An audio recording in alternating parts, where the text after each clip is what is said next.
ఈరోజు ఈ వీడియోలో ఉషా జెనోమి వండర్ స్టిచ్చింగ్ మిషన్లో నీడిల్ ఎలా మారుస్తామో చూద్దాం. సో ఫస్ట్ ఆఫ్ ఆల్ ఈ నీడిల్ కింద ఉంటుంది. సో దీన్ని పైకి తీసుకోండి. ఇలా నేను పైకి తీసుకున్నాక ఇది ఏదైతే నాబ్ ఉంటుందో దీన్ని పైకనండి. సో దీని కింద మనకు గ్యాప్ కనిపిస్తుంది, దాని కింద ఒక పేపర్ పెట్టండి. సో దట్ మనం నీడిల్ తీసేటప్పుడు మళ్ళీ ఆ నీడిల్ దాంట్లో ఇరుక్కోకుండా ఉంటుంది. దెన్ ఈ నాబ్ ఏదైతే ఉందో దీన్ని కిందికి అనేసేయండి. నెక్స్ట్ మీకు ఈ కనిపిస్తున్న ఈ స్క్రూని మీ వైపు తిప్పండి, అన్స్క్రూ చేయండి. సో అన్స్క్రూ చేస్తూ మీకు డైరెక్ట్ అది లూజ్ అయిపోయి డైరెక్ట్ ఇలా వచ్చేస్తుంది. ఈ నీడిల్ని మీరు చూస్తే ఇది ఇరిగిపోయిన నీడిల్, ఇది విరిగిపోయింది. ఈ పైన హెడ్ చూస్తేనేమో మీకు ఒక సైడ్ ఏమో ఫ్లాట్ ఉంది, ఇంకో సైడ్ ఏమో రౌండెడ్ ఉంది.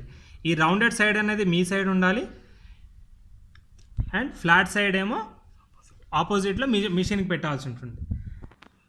సో దీన్ని ఇప్పుడు కొత్త నీడిల్తో రీప్లేస్ చేద్దాం. ఇదేమో పాత నీడిల్, ఇదేమో కొత్త నీడిల్. సో దీన్ని మనం రీప్లేస్ చేద్దాం. ఇప్పుడు యాజ్ యూజువల్గా నేను చెప్పినట్టు రౌండెడ్ సైడ్ ఏమో మన సైడ్ పెట్టుకొని దీన్ని ఇన్సర్ట్ చేద్దాం.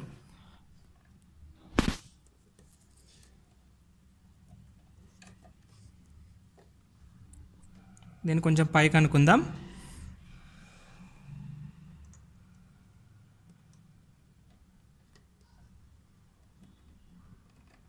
ఇలా పైకి అనండి, ఒక దగ్గర ఆగిపోతుంది.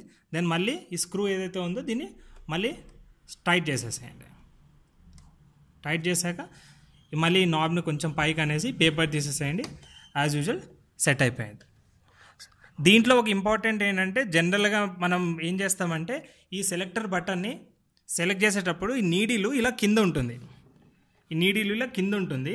సో దీన్ని ఎప్పుడైనా కానీ దీన్ని పైకి అనుకొని ఈ సెలెక్టర్ బటన్ని సెలెక్ట్ చేసుకుంటే ఇది మీకు సేఫ్గా ఉంటుంది, అప్పుడు ఇది విరిగిపోదు అనమాట.